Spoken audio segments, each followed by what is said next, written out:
আলহামদুলিল্লাহি রাব্বিল মাশরিকাইনি ওয়া রাব্বিল মাগরিবাইন আল্লাযী খালাকা কুল্লা শাইইন যাওজাইন ওয়া আওজাবা আলাইনাল ইহসানা বিল ওয়ালিদাইন ওয়া নাশহাদু আল্লা ইলাহা ইল্লাল্লাহু ওয়াহদাহু লা শারীকা লাহু وأشهد أن محمدًا عبده ورسوله سيد الكونين صلى الله عليه وعلى آله وصحبه وأتباعه أجمعين ليلا ونهارا في الطرفين فقد قال الله تعالى في كلامه المجيد وبرهانه التوحيد জবান খুলে পড়েন আউযু বিল্লাহি মিনাশ শাইতানির রাজীম বিসমিল্লাহির রহমানির রহিম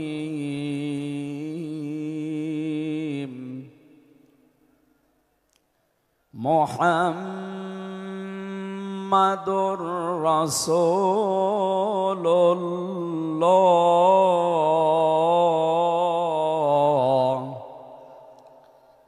ওয়াল্লাযীনা মাআহু আশিদ্দাউ আলাল কুফফারি রুহামাউ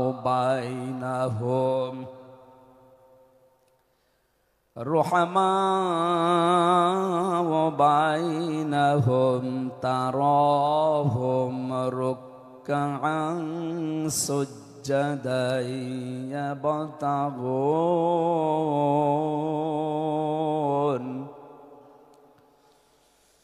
يبتغون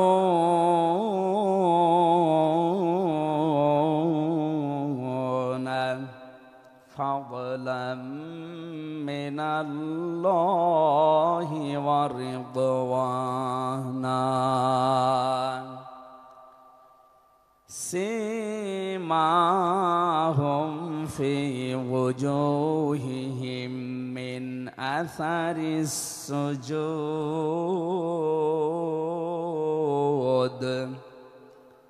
ذلك مثلهم في التوراة ومثلهم في الإنجيل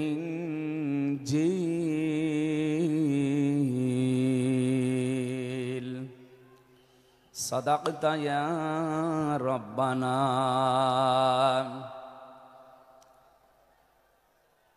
عن أبي هريرة رضي الله تعالى عنه قال قال النبي صلى الله عليه وسلم من أحب لله وأبغض لله وأطاع لله ومنع لله فقد استكمل الإيمان رواه مسلم وما زادهم إلا إيمانا وتسليما اللهم صل على محمد وآله وصحبه وبارك وسلم اللهم صل على محمد وآله وصحبه وبارك وسلم اللهم صل على محمد وآله وصحبه وبارك وسلم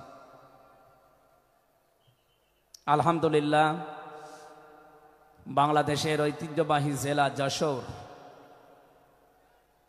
আদ্দিন সকিনা মেডিকেল কলেজ প্রাঙ্গণে পোলের হাট যশোর 3 দিন ব্যাপী ঐতিহাসিক তাফসিরুল কোরআন মাহফিলের দ্বিতীয় রজনীর স্বনামধন্য সভাপতি অন্তরের তৃতীয় সন্তান ইসলামিক চিন্তাবিদ চিকিৎসাবিদ মরহুম শেখ আকিজউদ্দিন তার বড় সন্তান আলহাজ ডাক্তার শেখ মহিউদ্দিন আতালাল্লাহু উমরাহু ওয়া বারাকাল্লাহু ফি হায়াতি, বলেন আমিন। এ মাহফিলে এতক্ষণ যিনি কথা বললেন ইসলামিক চিন্তাবিদ, মুফাসসিরে কোরআন ছোট ভাই মাওলানা রফিকুল ইসলাম মাদানী দামাত বারকাতুহুমুল আলিয়া। আগামীকাল যিনি আসবেন বিশ্বনন্দিত মুফাসসিরে কোরআন, ইসলামিক চিন্তাবিদ, বাংলাদেশের কৃতি সন্তান ডক্টর মিজানুর রহমান আজহারি দামাত বারকাতুহুমুল আলিয়া। আগামীকাল আসবেন আলেমদের মাথার তাজ, ইসলামিক চিন্তাবিদ, মুফাসসিরে কোরআন জনাব শায়েখ আহমদুল্লাহ আতালাল্লাহু উমরাহু ওয়া বারাকাল্লাহু ফি হায়াতি। সকলে বলেন আমিন। গতকাল এখানে যিনি আলোচনা রেখেছেন শাইখুল হাদিস ইবনে শাইখুল হাদিস, আমার কারাগারের সাথী, ইসলামিক চিন্তাবিদ, শিক্ষাবিদ।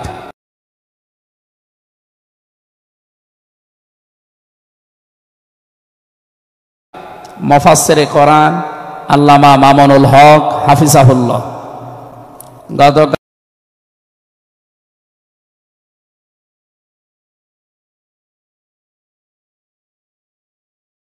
কাল আলোচনা রেখেছেন শ্রদ্ধাভাজন বড় ভাই মুফাসসিরে কোরআন আব্দুল হাই মোহাম্মদ সাইফুল্লাহ আতালাল্লাহু উমরাহু ওয়া বারাকাল্লাহু ফি হায়াতি।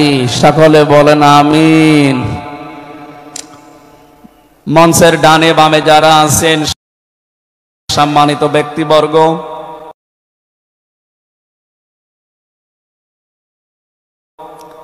সামনে বসা মুসলমান ভাইরা, পর্দার আড়ালের সম্মানিতা মা এবং বোনেরা,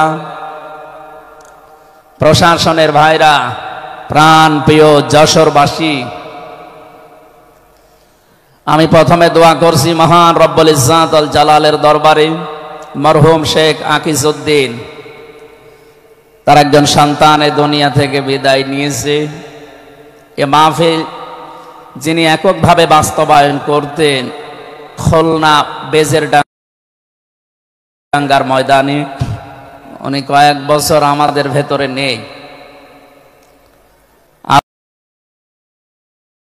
আলহাজ শেখ মমিন উদ্দিন, আল্লাহ রাব্বুল আলামিন তার কবরটাকে যেন জান্নাতুল ফেরদাউস বানিয়ে দেন, বলেন আমিন।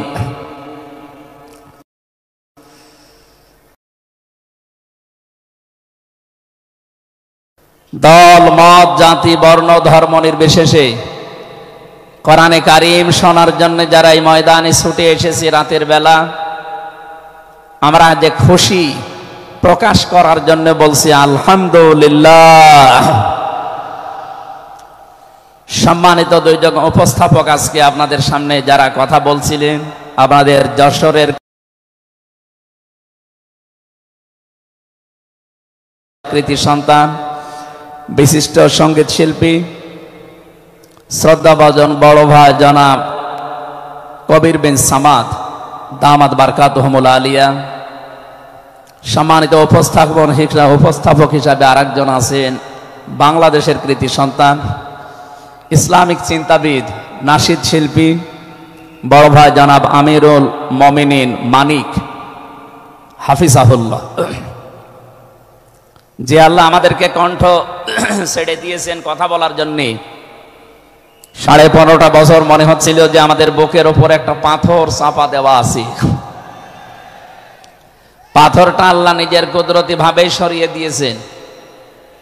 যে আল্লাহ আমাদেরকে এখন এই যে কথা বলার মতো সুযোগ দিয়েছেন, বলেন আলহামদুলিল্লাহ। পৃথিবীতে মানুষ কাছে কোরআনে কারীম, আজকের এই ময়দানে সম্পর্ক শুধু কোরআনে কারীমের সাথে, নয়তো আমরা এই হাজার লক্ষ মানুষেরা এই রাতের বেলা প্রচন্ড শীত অপেক্ষা করে আসতাম না। শুধুমাত্র শেখ মহিউদ্দিন সাহেব ডাক দিলেই আমরা আসতাম, বিষয়টা এমন না। এখানে সম্পর্ক এই সৌন্দর্যের সাথে কোরআনের।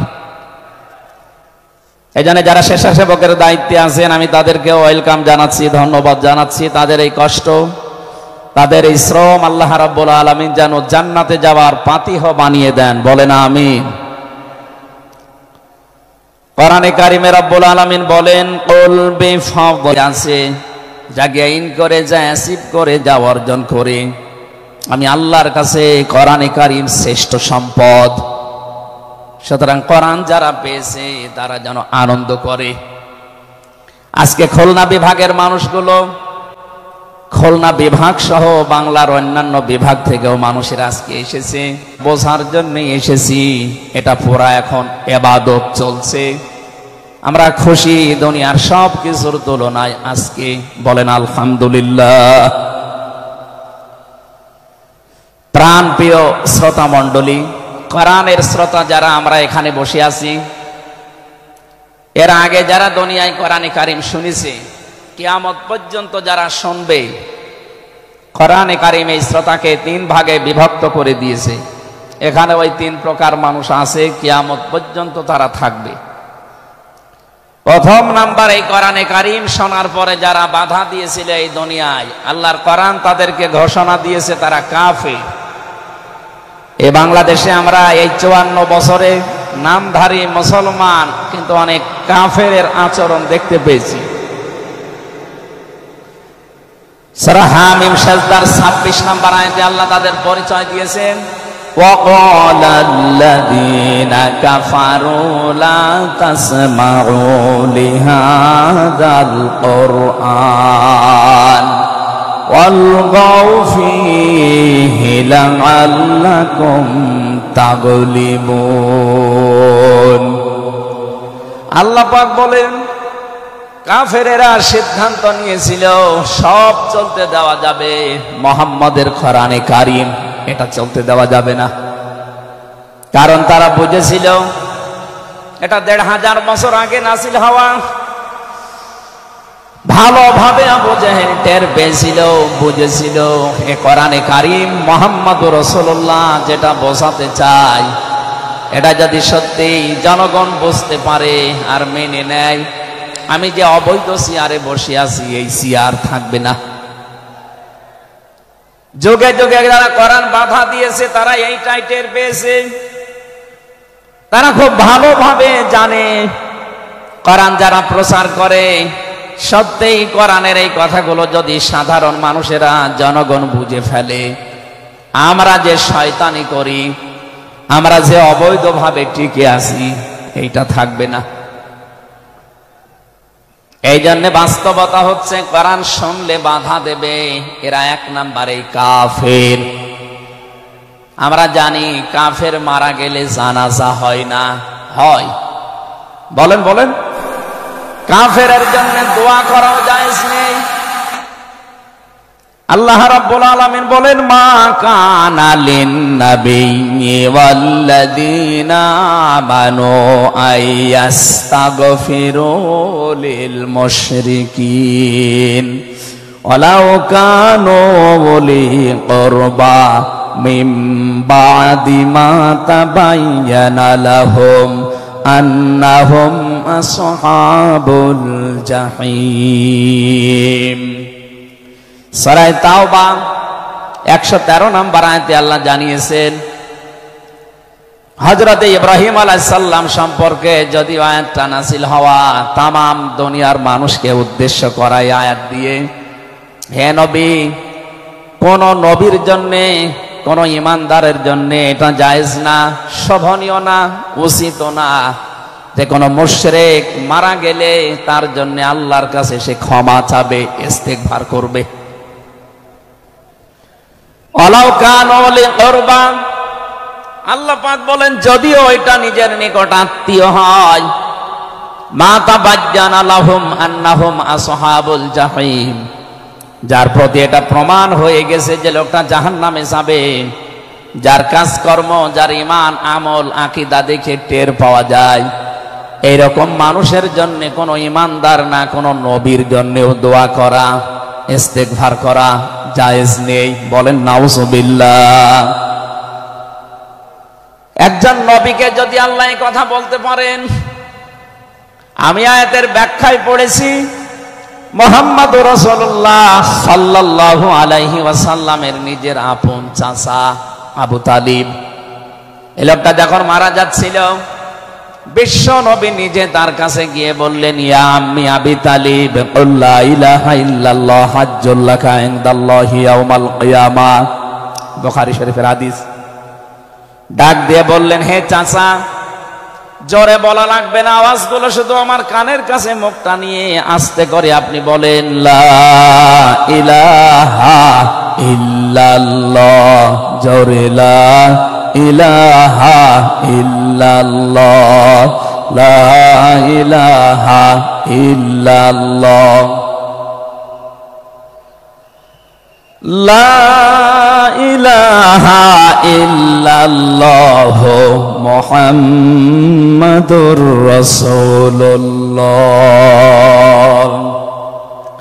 আপনি শুধু আল্লাহর একাত্মবাদের স্বীকৃতি দেন আমার কানের কাছে, এর সালাতের ঘোষণাটা দেওয়া লাগবে না, শুধু আল্লাহর ঘোষণাটা আমার কানের কাছে শোনান। কিয়ামতের দিন আমি আপনার জন্য আল্লাহর দরবারে ঝগড়া করে জান্নাতে নিয়ে যাব। পাশে যারা দাঁড়িয়েছিল তাদের কারণে লোকটা পড়তে পারে নাই। নবীজির মন খারাপ হয়ে গেল। সঙ্গে সঙ্গে সূরা কসসের ৫৬ নাম্বার আয়াত নিয়ে ফেরেশতা জিবরাইল হাজির হয়ে গেছে। ইন্নাকা লা তাহদি মান আহবাবতা ওয়ালাকিন্নাল্লাহা ইয়াহদি মান ইয়াশা ওয়া হুয়া আ'লামু বিল মুহতাদিন। আল্লাহ পাক বলেন, হে নবী, আপনি যাকে ভালোবাসেন, যাকে পছন্দ করেন, যাকে মনে করবেন আপনি হেদায়েত দেবেন না, আপনি পারবেন না, কারণ হেদায়েত আমি আল্লাহ আপনার হাতে দেইনি। হেদায়েত আমি আল্লাহ নিজের হাতে রেখে দিয়েছি। আমি আল্লাহ যাকে ইচ্ছা তাকে এটা দান করি, আর আমি আপনার চাইতে ভালো জানি যে হেদায়েত পাবে কে। জেলখানার ভেতরে ৩টা বছর আল্লামা মামুনুল হক হাফিজাহুল্লাহ, আমরা দুইজন এক জায়গায় ছিলাম। সকালে এবং দুপুরের খাবার আমরা এক জায়গায় খেতাম। মাঝে মাঝে আমারে বলতেন যে, হামজা, বাইরে যদি আল্লাহ নিয়ে যায় কোনদিন কাফেরের জানাজায় যাব না, পড়াবো না। আমারে বারবার জিজ্ঞাসা করেছি, ভাই আপনি কাফের পান কোথায়? বাংলাদেশে তো সেরকম কাফের আমরা দেখি না। উনি আয়াতটা আমাকে শুনিয়ে বলেছিলেন, কাফের তো তারা যারা আল্লাহর কোরআনে বাধা দেয়। সুতরাং এই দেশে যারা কোরআনে বাধা দেবে, সে ডাইরেক্ট হোক ইনডাইরেক্ট হোক, সূরা হামিম সেজদার ২৬ নম্বর আয়াতের দলিল অনুযায়ী লোকটা কাফের। কাফেরের জানাজা পড়া কিন্তু হারাম। আমার মনে হয় এখন দেশের অবস্থা যা, আমরা যদি এই সিদ্ধান্তে উপনীত হতে পারি যে কাফেরের জানাজা বন্ধ হয়ে যাবে, আগামীতে কোরআনে কারীম বাধা দেওয়ার মতো সাহস অনেকেই করবে না। কোরআনে কারীমের শ্রোতা ১ নম্বরে পেলাম যারা কাফের। ১৫.৫ বছর থেকে শুরু করে ৫৪ বছর আমরা যা দেখলাম, অনেকেই কিন্তু ডাইরেক্ট ইনডাইরেক্ট বাধা দিয়েছেন। এখনো যদি ওইরকম মানুষ থাকেন এই দেশে, আপনি তাওবা করবেন, আপনি সংশোধিত হয়ে যাবেন। আর যেহেতু এখন সংস্কার চলছে, আপনি নিজেকেও সংস্কার করে নেবেন। কোরআনের শ্রোতা হিসাবে আমরা ২ নম্বরে পেয়েছি তাদের নাম। আল্লাহ রাব্বুল আলামিন বলেন, ওয়াইদা কিলা লাহুম তাআলাউ ইলা মা আনজালাল্লাহু ওয়া ইলার রাসূলি রাআইতাল মুনাফিকিনা ইয়াসুদ্দুনা আনকা সুদুদা। সূরা নিসার ৬১ নম্বর আয়াতে আছে, হে নবী, মানুষদেরকে আপনি যখন বলবেন আসো আল্লাহর বিধানের দিকে আসো, রাসূলের জীবনের দিকে আসো, আপনি দেখতে পাবেন অনেক মানুষ শুনতেও আসবে কোরআন, আপনার কথাও শুনতে আসবে, কিন্তু যখন দেখবে যে এগুলো কোরআনের সাথে আমাদের জীবনের মিল নেই, রাসূলের এই আদর্শের দিকে ডাকে, এগুলোর সাথে বাস্তবতা আমাদের মেলে না।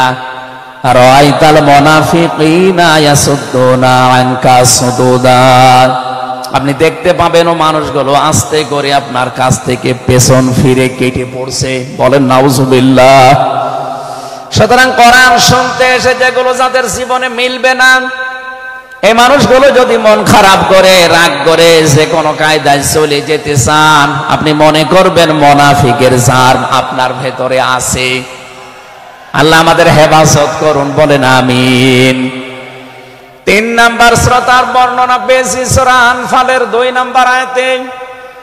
আল্লাহ পাক বলেন, ইন্নামাল মুমিনুনা আল্লাযীনা ইযা যুকিরাল্লাহু ওয়াজিলাত কুলুবুহুম ওয়া ইযা তুলিয়াত আলাইহিম আয়াতুহু যাদাতুহুম ঈমানা ওয়া আলা রাব্বিহিম ইয়াতাওয়াক্কালুন। চিৎকার করে বলেন আল্লাহু আকবার।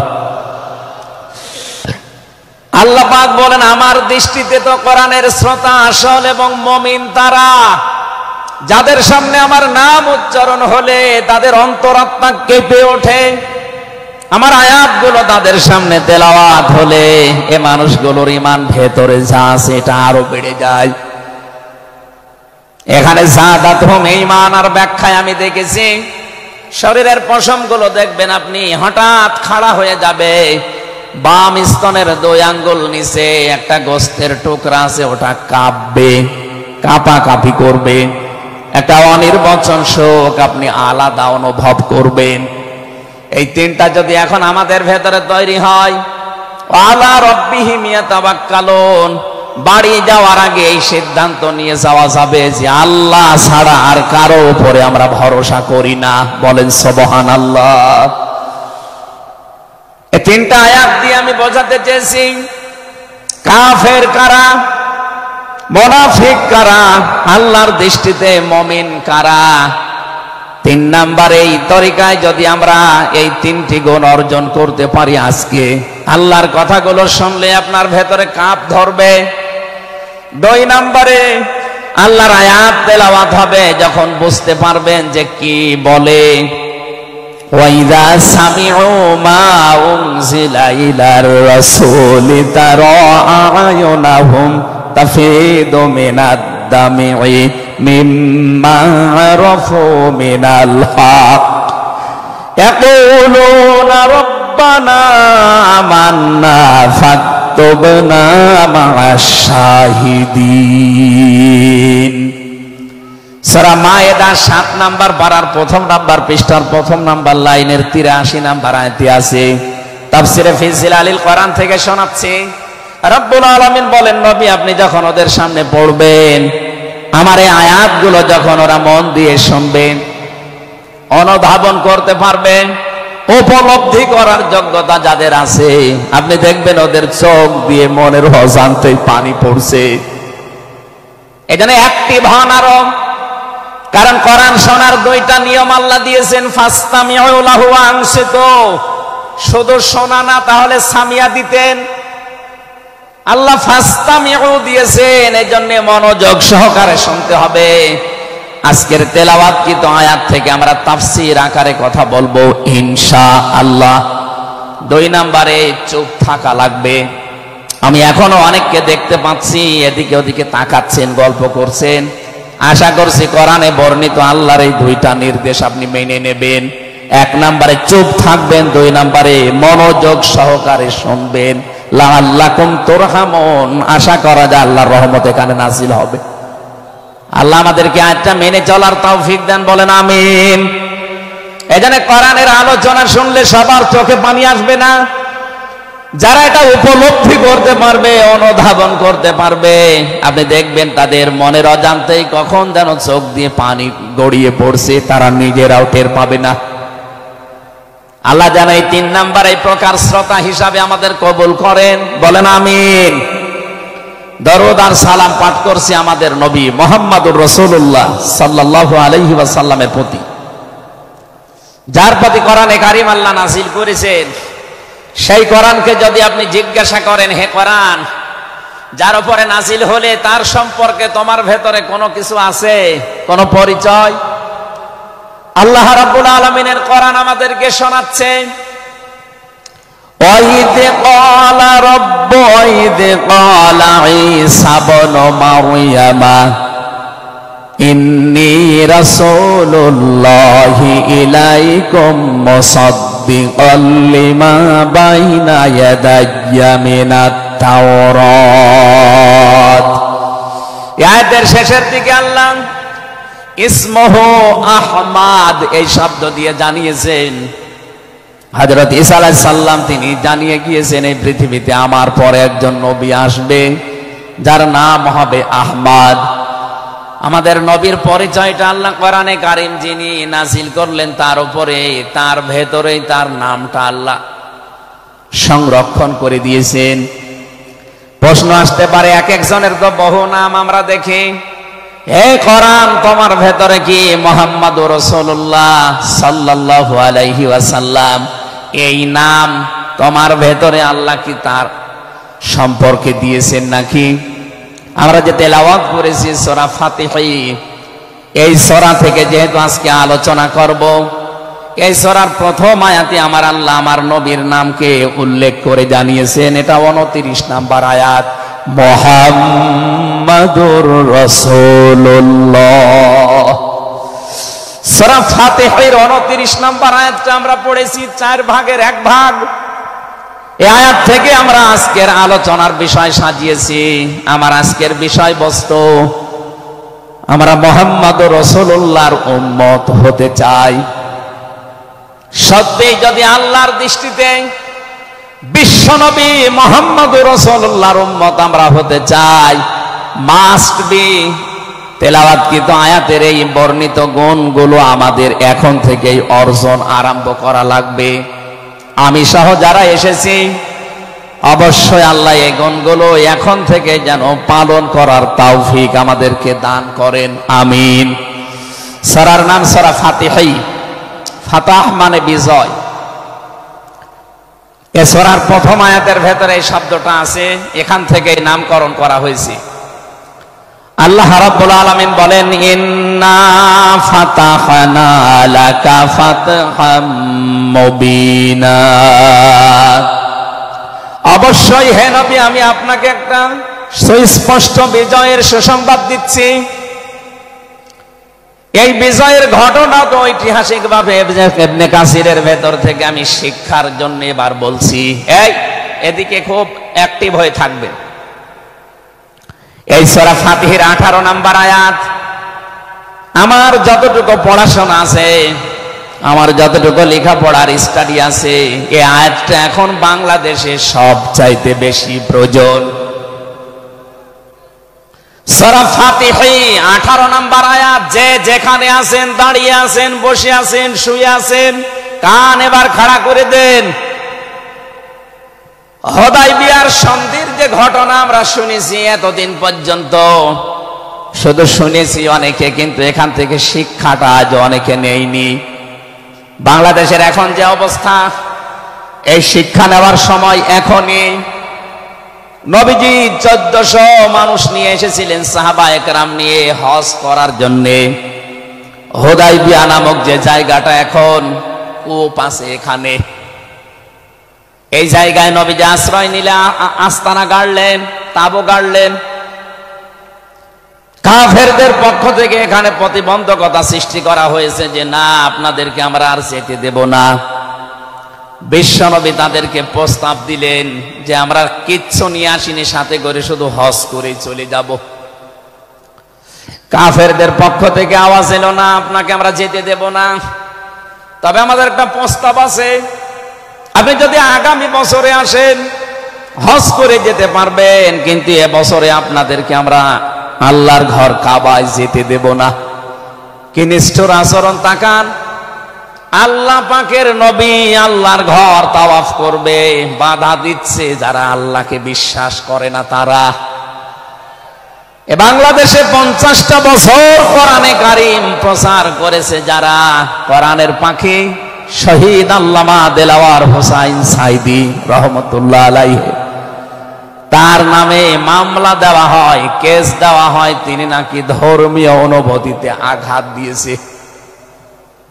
আমার তো মনে হয় ১৫০০ বছর আগে নবীজিকে যারা বাধা দিয়েছিল আল্লাহর ঘর কাবায় হজ করতে দেবে না, ১৫০০ বছর পরে যেন তাদের প্রেতাত্মারাই ফিরে এসেছে। আল্লাহর নবী বললেন ঠিক আছে, ওসমানকে পাঠালাম। হযরত ওসমান ইবনে আফফান রাদিয়াল্লাহু তাআলা আনহু তিনি গেলেন। হযরত ওসমানকে তারা আটক করার পরে ঘোষণা দিয়ে দিল, কতিলা ওসমান ইবনে আফফান, ওসমানকে হত্যা করা হয়েছে। এ সংবাদ যখন নবীজির কাছে এসেছে, যশোরবাসী খুব খেয়াল করেন, এখানে হযরতে ওসমানকে তারা হত্যা করার ঘোষণা দিয়ে মিথ্যা একটা সংবাদ পাঠিয়ে দিয়েছে নবীজির কাছে। নবীজি সাহাবায়ে কেরামকে বললেন, যারা ইহরামের কাপড় পরে এসেছিলে সব এখন খুলে ফেলো। সাহাবায়ে কেরাম বলেন, হে রাসূল, ইহরামের কাপড় খুললে হজ? বলে হজ আগামী বছর। ও বাংলার মুসলমানেরা, আমি কেন বলছি এই আয়াতটা ২-১ মিনিট পরে আপনি টের পাবেন। দ্বিতীয় নম্বর, নবীজি বললেন আজকে রমজান মাস, এটা রমজান মাসের এখন আর আধা ঘন্টা ১ ঘন্টা সময় আছে মাত্র ইফতারি করার, এখনই ভেঙে ফেলো, ইফতারি করে ফেলো। দরকার আগামীতে রোজা আবার রমজানের সিয়াম আবার করে দেওয়া যাবে। যে দুইটা সিদ্ধান্ত নিলেন, দুইটাই ফরজ, একটা রোজা একটা হজ। নবীজি কিন্তু জানতেন ইহরামের কাপড় খুলে ফেললে হজ ভেঙে যাবে, আর একটু পরেই তো ইফতারি করলে রোজাটা হয়ে যায়। বিশ্ব নবী বলেন না এক্ষুনি রোজা ভেঙে ফেলো। আবার বলছে কান খাড়া করেন, আমি কিন্তু ২ মিনিটের ভেতরে জায়গায় যাব। এত বড় দুইটা বড় বড় ফরজ বিধান নবীজি লঙ্ঘন করছেন, কারণটা কি? কারণ একটাই, ওরা একজন নিরপরাধ মানুষকে আটক করে হত্যার ঘোষণা দিয়েছে। আপনি বাংলাদেশকে ১৫.৫ বছরের সাথে ওই ঘটনাটা মিলান। একটা নিরপরাধ মানুষ, মাত্র একজন, তাকে আটক করে হত্যার ঘোষণা দেওয়ার কারণে যদি নবী মুহাম্মদ রাসূলুল্লাহ হজ ছেড়ে দিতে পারেন, রোজা ছেড়ে দিতে পারেন, তিনি ওই বাবলা গাছের নিচে হাত দিলেন। সাহাবায়ে কেরামকে বললেন, আমার হাতের উপরে সবাই হাত লাগাও, আমি আজকে তোমাদেরকে বায়াত গ্রহণ করাবো, শপথ নেব তোমাদের কাছে। ১৩৯৯ জন নবীর সাথে আছে, আর হযরত ওসমানকে যেহেতু তারা আটক করেছে, এই ১৩৯৯ জন সবাই নবীজির হাতের উপরে একটার পরে হাত দিতে আছে। বিশ্বনবী ডাক দিয়ে বলেন, সাহাবীরা, জিবরাইল এই মাত্র সূরা ফাতিহা এই সূরার ১৮ নম্বর আয়াতটা আমাকে তেলাওয়াত করে শুনিয়ে গেল। জিবরাইল এসেছিল, তোমরা কেউ দেখতে পাওনি। জিবরাইল আয়াতটা শুনিয়েছে, লাকাদ রাদিয়াল্লাহু আনিল মুমিনিনা ইয ইউবাইউনাকা তাহতাশ শাজারাতি ফাআলিমা মা ফি কুলুবিহিম ফানজালাস সাকিনাতা আলাইহিম ওয়া আসাবাহুম ফাতহান করিবা। খুব খেয়াল করেন, সেই সময় পর্যন্ত আমি চলে এসেছি। নবীজি নিজের বাম হাতটা সাহাবায়ে কেরামদের উপরে রেখে বললেন, সাহাবীরা, আজকের এই বায়াতের উপরে, শপথের উপরে আল্লাহ পাক নিজেই জানিয়েছেন যে তিনি রাজি হয়ে গেছেন। আয়াতটা শুরু করার আগে আল্লাহ দুইটা তাকিদ দিয়েছেন, লাম এবং কদ।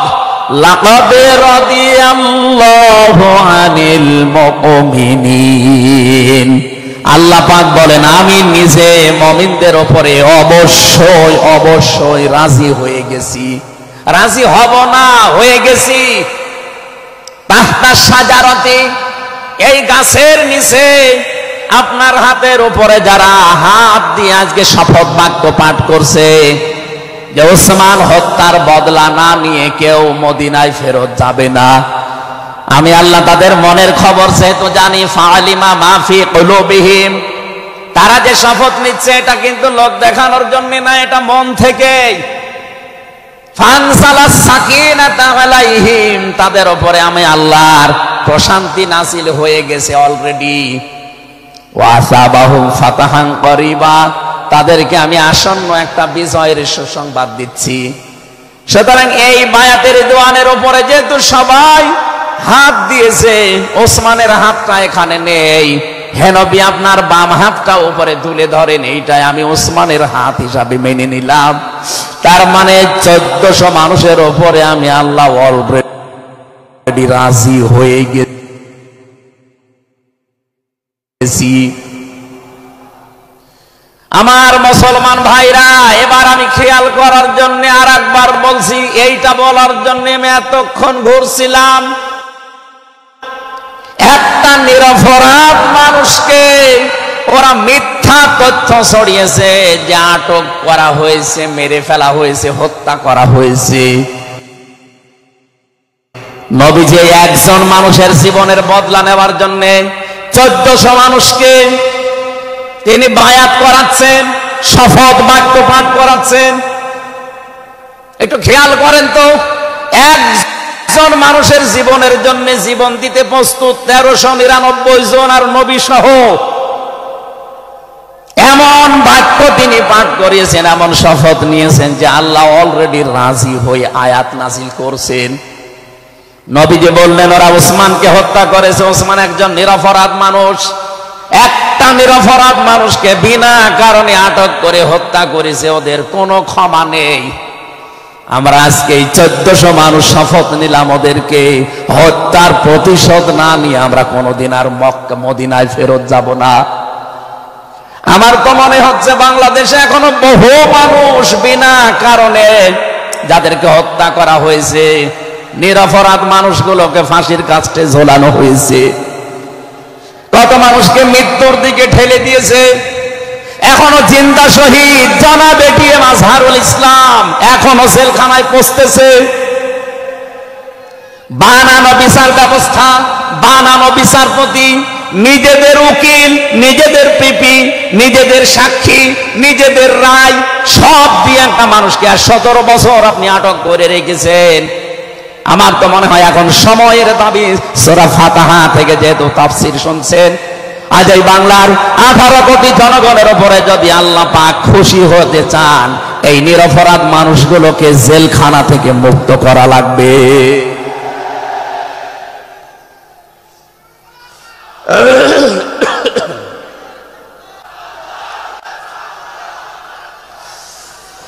যশোরবাসী, আল্লাহ রাব্বুল আলামিন এখানে কয়েকটা বিষয় আমাদেরকে উপহার দিতে চেয়েছেন সুসংবাদের মাধ্যমে। 1 নম্বরে আল্লাহ বলেন আমি রাজি হয়ে যাব। 2 নম্বরে ওদের মনের মূল কথাগুলো যেহেতু আমি জানি, সুতরাং যারা নারায়ে তাকবীর আল্লাহু আকবার এই স্লোগান দিয়ে এই মাজলুম মানুষটার পক্ষে অবস্থান নিলেন, আমার তো মনে হচ্ছে ফানজালাস সাকিনাতা আলাইহিম, আল্লাহ পাক তার রহমত এখন এই দেশের উপরে নাজিল করবে। 2 নম্বরে ওয়াসাবাহুম ফাতাহান করিবা, একেবারে সুপ্রসন্ন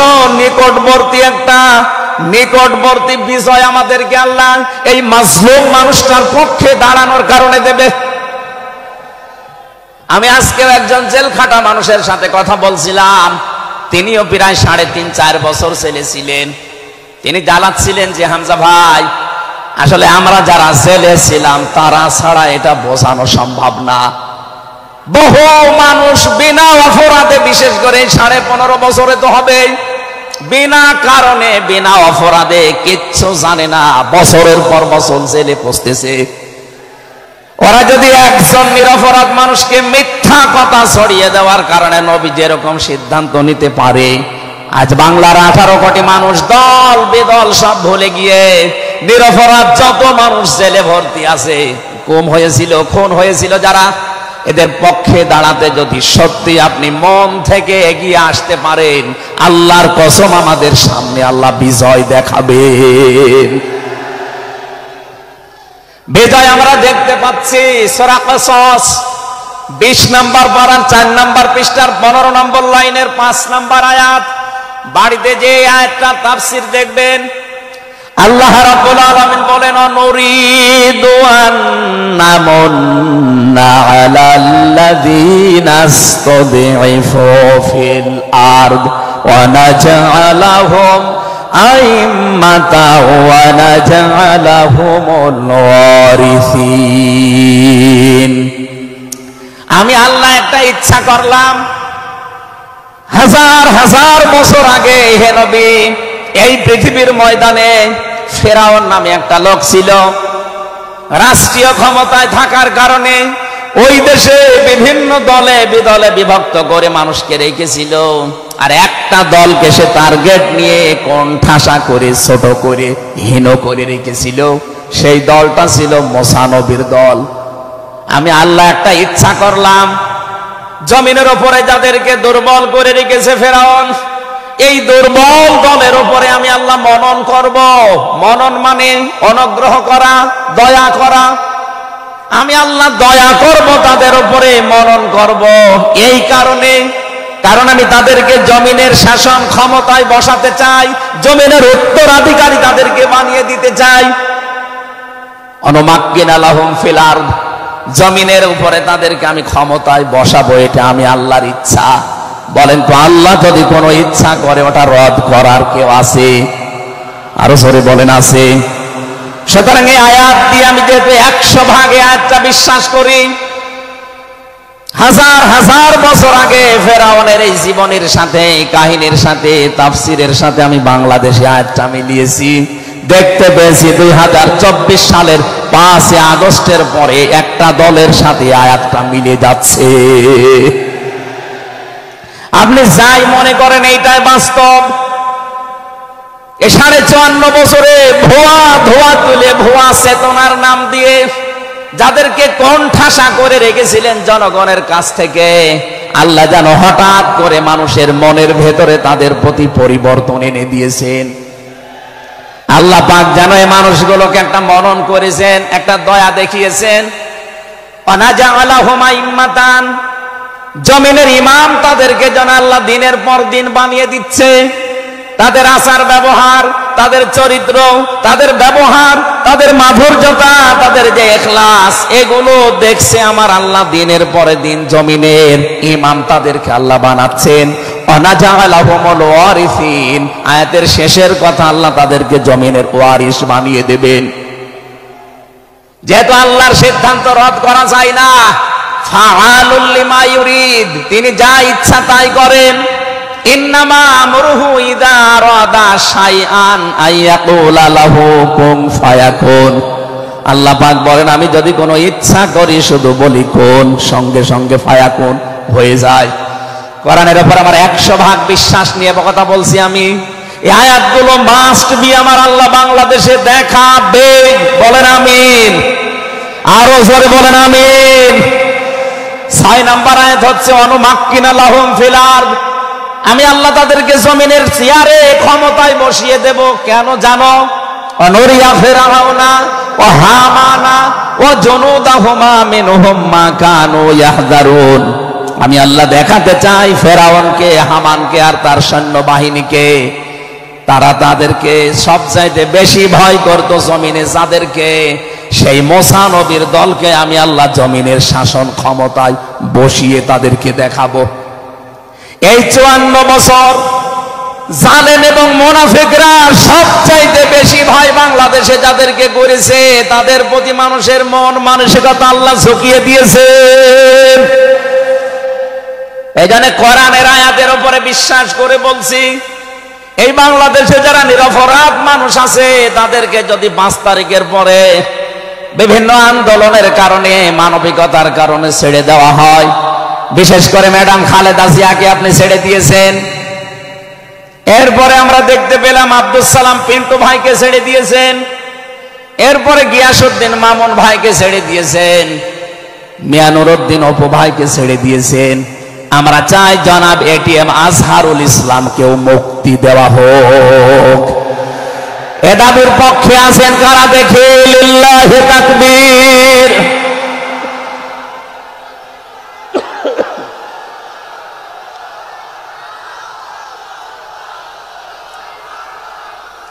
আলহামদুলিল্লাহ। ভাই আমি আয়াতটা পড়লাম এই জন্যে, ১৫০০ বছর আগে একটা নিরপরাধ মানুষের পক্ষে দাঁড়ানোর কারণে যদি আল্লাহ এতগুলো সুসংবাদ দিতে পারে, সাকিনা নাজিল করা, সুপ্রসন্ন একেবারে নিকটবর্তী বিজয় দেওয়া, আমরা যদি আজ নিরপরাধ মানুষগুলো যারা আজ জুলুমের শিকার হয়ে 15.5 বছর 17 বছর মানবেতর জীবন যাপন করছে, আমি তো 3 বছর তার ভুক্তভোগী।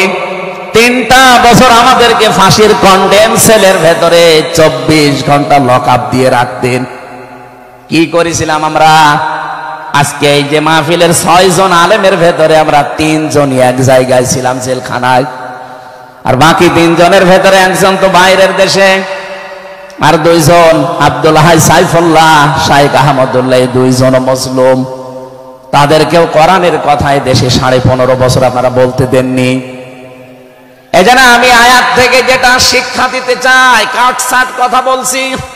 বাংলাদেশে যদি আল্লাহর সাকিনা প্রশান্তি মনে এবং বাইরে আপনি দেখতে চান, সুপ্রসন্ন বিজয় যদি দেখতে চান, অবশ্যই আপনাকে নিরপরাধ যারা এখনো পর্যন্ত বিভিন্ন জায়গায় মাজলুম হয়ে আছে তাদের পক্ষ নেওয়া লাগবে। কথা বলুন। আল্লাহ আজ আমাদের জীবনে 100% মেনে চলার তৌফিক দান, বলেন আমিন। এই সূরা ফাতিহা থেকে আমরা পড়েছি 29 নম্বর আয়াত। আমাদের আলোচনার বিষয় মুহাম্মদুর রাসূলুল্লাহর উম্মত কারা।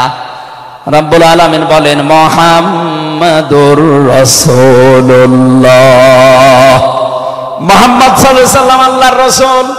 হে নবী, দুনিয়ার কেউ যদি আপনার রিসালাত স্বীকার না করে, কেউ যদি সাক্ষী না দেয়, আমি আল্লাহ নিজে সাক্ষী দিয়ে দিলাম আপনি আমার রাসূল।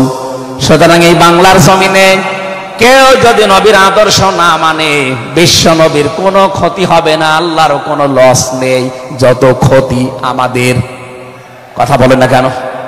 কোরআনের চোখ লাগিয়ে দেখতে পাচ্ছি এদেশে হাজারো মানুষ জাহান্নামে দৌড়াচ্ছে, কারণ নবী মুহাম্মদুর রাসূলুল্লাহ বাদ দিয়ে পৃথিবীতে যদি অন্য কাউকে কিয়ামত পর্যন্ত কেউ আদর্শ মেনে চলে, কোরআনের কসম দিয়ে বলছি মাস্ট বি লোকটা জাহান্নামী।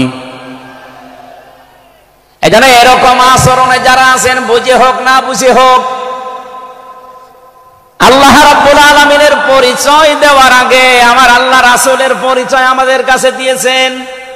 রাব্বুল আলামিন বলেন কুল হুয়াল্লাহু আহাদ আল্লাহুস সামাদ লাম ইয়ালিদ ওয়া লাম ইউলাদ ওয়া লাম ইয়াকুল লাহু কুফুয়ান আহাদ। এখানে আল্লাহর একাত্মবাদের শিক্ষা দেওয়া হচ্ছে। আল্লাহ পাক বলেন হে নবী আপনি বলুন, অথচ শোনানো হচ্ছে যার কথা, তার কথা তো আগে বলার দরকার ছিল। এখানে আগে রিসালাতের ঘোষণাটা দেওয়া হয়েছে, কুল হে নবী আপনি বলুন। ও বাংলার মুসলমানেরা, ফেরাউনের জীবনী পড়ে আমি দেখেছি সে কিন্তু আল্লাহর একাত্মবাদের ঘোষণা দিয়েছিল, কিন্তু রিসালাতের ঘোষণা দেয়নি, এজন্য লোকটা ঈমান পায়নি।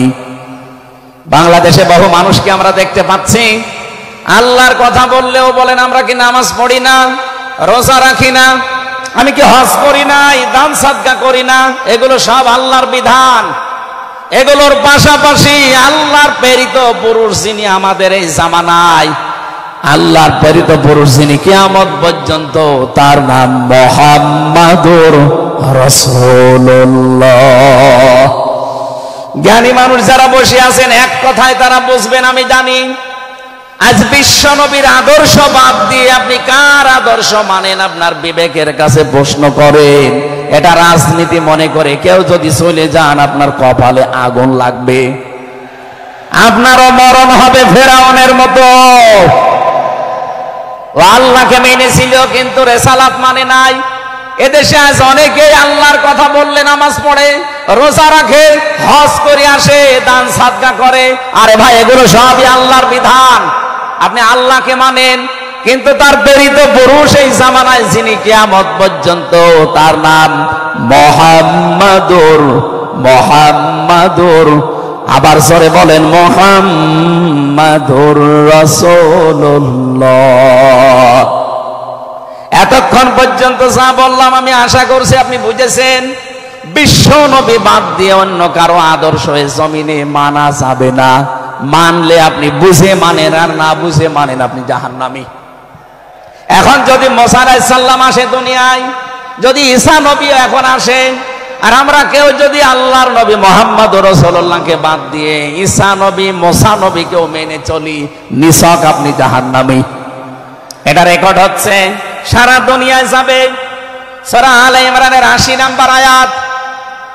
অন্য ধর্মে যারা আছেন, ইহুদি, খ্রিস্টান, আহলে কিতাব যারা দাবি করেন, এমনকি এই মুশরিকদের ভেতরেও যারা, বৌদ্ধদের ভেতরে যারা অমুসলিম, তাদেরকে বলছি আপনারা ভুল পথে আছেন।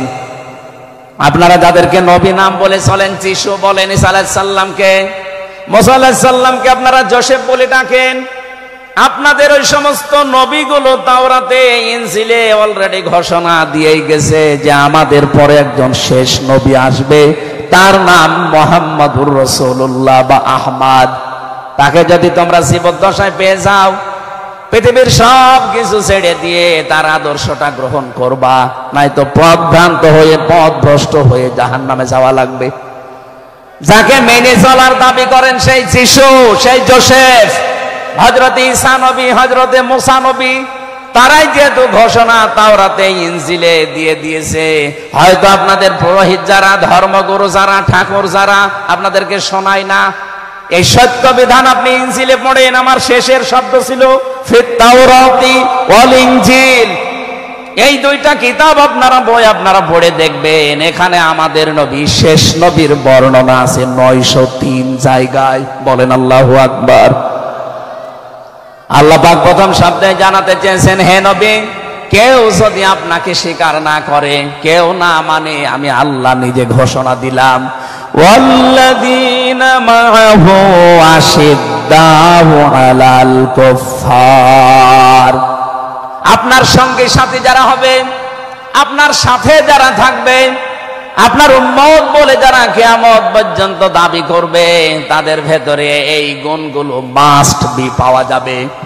যশোরবাসী, এবার আপনাদের জন্য আপনি মিলান তো এই আয়াতটা নিজের জীবনে আছে কিনা।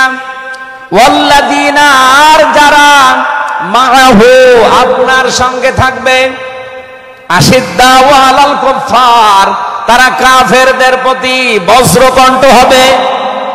কালকে মাওলানা মামুনুল হক, আমি ছিলাম কালকে চট্টগ্রামের ফেনীতে, একটু লাইভ দেখেছি।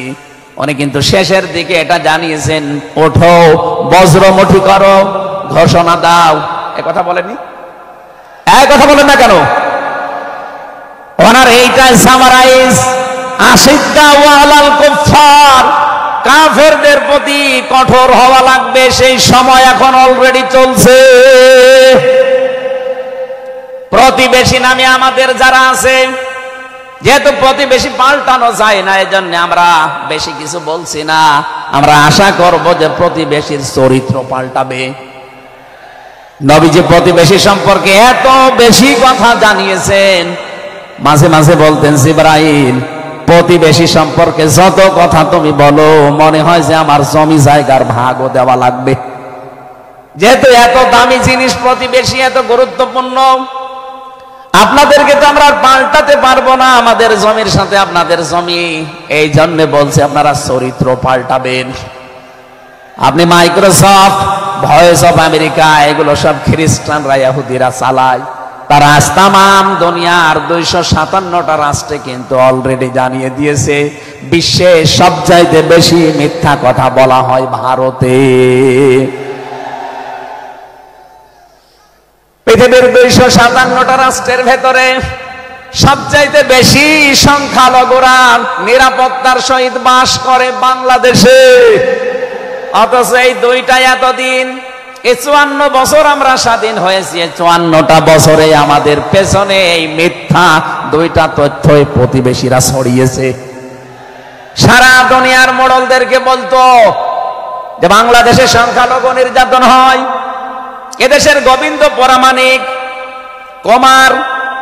কুমার কি সেন যেন কয়েকজন মিলে তারা বিবৃতি অলরেডি মাঝে মাঝাই দিচ্ছে যে আগস্টের 5 তারিখের পর থেকে বাংলাদেশে আমরা সবচাইতে বেশি নিরাপত্তায় আছি সংখ্যালঘুরা। এখনো তো কোরআনে কারিম এই দেশে কায়েম হয়নি। আমি কোরআনের এই অনুষ্ঠান থেকে আপনাদেরকে গ্যারান্টি দিতে পারি, আল্লাহর কসম, কোরআনে কারিম যদি এদেশের রাষ্ট্রীয় ক্ষমতায় চলে আসে, বাংলাদেশের সবচাইতে বেশি নিরাপদে থাকবে সংখ্যালঘুরা। একজন মুসলমানের মাথায় যদি কেউ আঘাত করে একটা গুনাহ হবে, একটা অমুসলিমের গায়ে যদি কেউ আঘাত করে ডবল গুনাহ হবে। বাংলার মুসলমানেরা অনেকে মনে করেন যে এটা মনে হয় নতুন হাদিস। না, আপনি একজন মুসলমানকে আপনি মারলেন, আপনার নিজের ভাই, সে আল মুসলিম ও আখুল মুসলিম, কিন্তু অমুসলিম আপনার ভাই, এ কথা কোরআনেও নেই, হাদিসেও নেই। কি কথা বলেন এখন? তিনটা বিষয় যদি কারো ভেতরে পান, সে যেই হোক, এক নম্বরে কেউ যদি আমার কেবলাকে কেবলা মনে করে, ফাহুয়া আখি, সে আমার ভাই। 2 নম্বরে আমার জবাই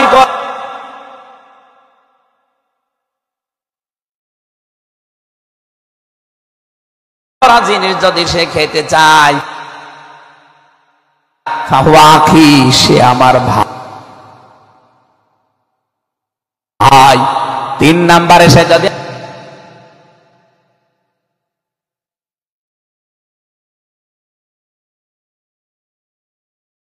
আমার মতো নামাজ পড়ে, সে আমার ভাই। সুতরাং এই 3টা বিষয় সামনে রেখে আমরা এই দেশে যারা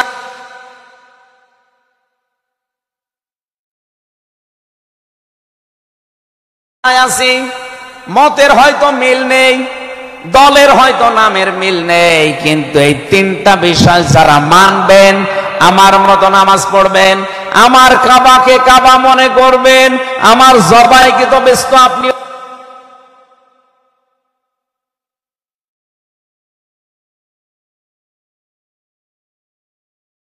খাবেন, এতে যেই হোক এই দেশে আমরা সবাই তাকে ভাই ভাই ভাই মনে করি। কথা বলেন ঠিক কিনা?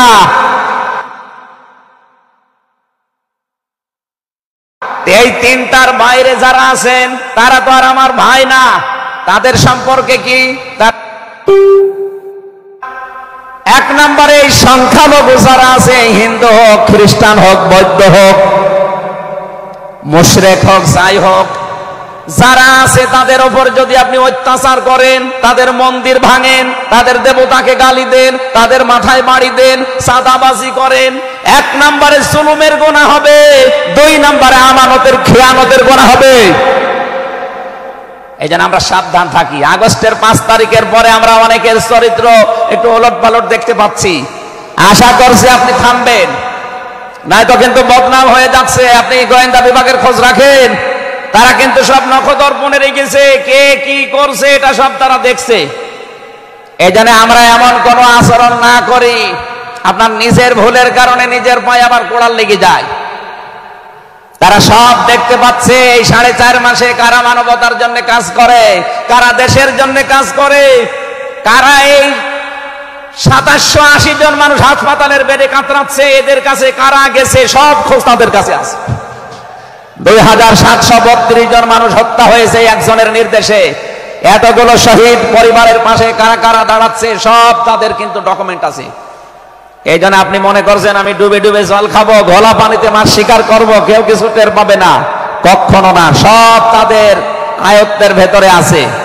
এই জন্য এমন কাজ করা দরকার আমাদের, আগামীতে যেন আর বর্গ মাইল চলে। কারা কারা রাজি আছেন দেখেন? লিল্লাহি তাকবীর।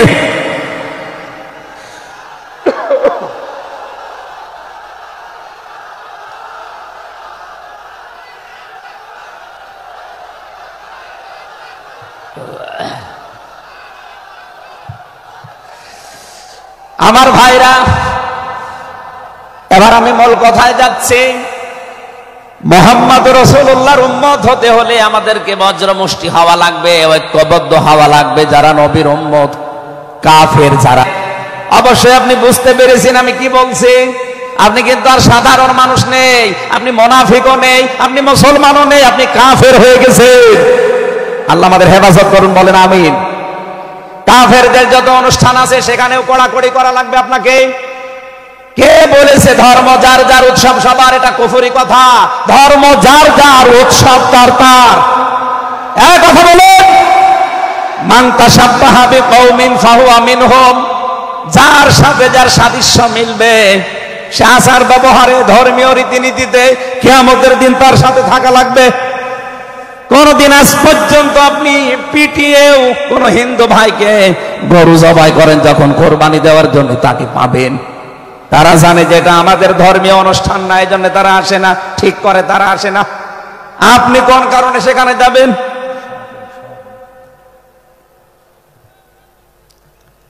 রুহামাউ বাইনাহুম। দ্বিতীয় নম্বরে আমরা পেয়েছি নিজেদের ভেতরে মহব্বত, ভালোবাসা, সম্প্রীতি, মায়া, মমতা, এটা নিজেদের ভেতরে বাড়ানো লাগবে। আপনি নবীর উম্মত হতে চান, অথচ এটা নিজেদের ভেতরে আরো দূরত্ব তৈরি করেন না। এটা নিজেদের ভেতরে আরো স্যাক্রিফাইস করে হোক, ডাকাডাকি করে হোক, নিজেদের ভেতরে এটা তৈরি করা লাগবে আরো বেশি। তার অবমরুকান সজ্জাদা। হে নবী, আপনার উম্মত যারা, আপনার সাথে যারা আছে, তাদেরকে দেখতে পাবেন আল্লাহর সন্তুষ্টি এবং অনুগ্রহ তালাশ করার জন্যে। তারা রুকু এবং সেজদাকারী অবস্থায় তাদের দেখতে পাবেন। নবীর উম্মত যারা এসেছেন, অন্য ধর্মের লোকদেরকে বাদ দিলাম, বিশ্ব নবীর উম্মত যারা এখানে বসে আছেন, আমাদের উচিত হবে যতদিন আজরাইল না আসে, ফরজ নামাজ আমরা কোনোদিন ছেড়ে দেব না। আরো জোরে বলেন। আল্লাহ যেন এটা মেনে চলার তৌফিক দেন আমাদের একেবারে জীবনের শেষ দিন পর্যন্ত। 2 নম্বরে, ফরজ নামাজের সময়টুকু যেভাবেই হোক বের করে আপনি আদায় করেন। সুন্নত নফল ওইগুলো যদি পড়তে না পারেন পরবর্তীতে পড়বেন, কিন্তু ফরজ নামাজ কেউ ছেড়ে দিয়ে সে আল্লাহর আয়ত্ত থেকে বের হয়ে যায়। বলেন নাউজুবিল্লাহ। সাহাবায়ে কেরাম আল্লাহর দরবারে যে 7টা কারণে কবুল হয়েছিলেন, তার ভেতরে 1 নাম্বার কারণ ছিল এই মানুষগুলো আল্লাহর বিধান সামনে পেলে পৃথিবী ভুলে যেতেন। আব্দুল্লাহ আনসারী রাদিয়াল্লাহু তাআলা আনহুর জীবনী পড়েছি। এই লোকটা আল্লাহর বিধান সেজদাকে সামনে রাখতে গিয়ে নিজের স্ত্রীকে এক কাপড়ে গর্তের ভেতরে বসিয়ে রেখেছিল, নিজের ছেলেকে শিকল দিয়ে বেঁধে রেখেছিল, তারপরও আল্লাহর বিধান সেজদা সে ভুলে যায় নাই। আমাদের এরকম কঠিন পরিস্থিতি এখন হয়তো আসেনি, তারপরও আমরা অনেকে বিনা কারণে ফরজ নামাজ ছেড়ে দেই। আমি নামাজের কথা মুসলমানদের কাছে সচরাচর বলতে চাই না, কারণ একজন মুসলমান আর একজন কাফেরের ভেতরে পার্থক্য নামাজ। নামাজ যদি কেউ না পড়ে সে মুসলমান থাকে কি করে? সুতরাং আযান হওয়ার পরে মুসলমান যাবে মসজিদে নামাজ আদায় করতে, মানুষ টের পাবে যে লোকটা মুসলমান। রিজালুল্লাহ তুলহিহিম তিজারাতু ওয়ালা বাইউন আন যিকিরিল্লাহ ইলা আখিরি আয়াত। মুসলমান ব্যবসায়ী যারা, তাদের পরিচয় আল্লাহ দিয়েছেন। আল্লাহ রাব্বুল আলামিন বলেন, এই পৃথিবীর ময়দানে যারা মুসলমান ব্যবসায়ী, আযান হওয়ার সঙ্গে সঙ্গে ব্যবসা প্রতিষ্ঠান বন্ধ করে দিয়ে তারা সেজদায় দৌড়াবে। ইয়াবতাগুনা ফাদলাম মিনাল্লাহি ওয়া রিদওয়ানা। এখানে আল্লাহ 2টা শব্দ ব্যবহার করেছেন। আল্লাহর ফজল যদি কেউ চায় তাহলে অবশ্যই তাকে মসজিদে যাওয়া লাগবে। আল্লাহুম্মা ইন্নী আসআলুকা মিন ফাদলিকা। ফজলের জন্য জমিনে আল্লাহ পাঠিয়েছেন আমাদেরকে, আর রহমতের জন্য তার ঘর মসজিদে পাঠিয়েছেন। এজন্য আল্লাহর রহমতের জন্য 5 বার আল্লাহর ঘরে আমাদেরকে যাওয়ার নির্দেশ দিয়েছেন আল্লাহ। আর যদি ফজল অনুগ্রহ পেতে চাই, রিজিক, এগুলোর জন্য জমিন, এই জমিন আল্লাহ আমাদেরকে হালাল রুজি উপার্জন করার যে ব্যবস্থা, এরকম ময়দান যেন তৈরি করে দেন। বলেন আমিন। সিমাহুম ফি ওয়ুজুহিহিম মিন আসারিস সুজুদ। আল্লাহ বলেন এদের এই চিহ্নগুলো, সেজদার চিহ্নগুলো এদের চেহারার বিভিন্ন জায়গায় ফুটে উঠবে, কিয়ামতের ময়দানে এই চিহ্ন দেখে দেখে নবী সুপারিশ করে করে জান্নাতে নিয়ে যাবে, হয় কপালে, নাই নাকে, নাই হাতে। যে সমস্ত জায়গায় সেজদা দেওয়ার জন্য আপনি জমিনে লাগিয়েছিলেন, এই জায়গাগুলো কিয়ামতে চমক দিতে থাকবে।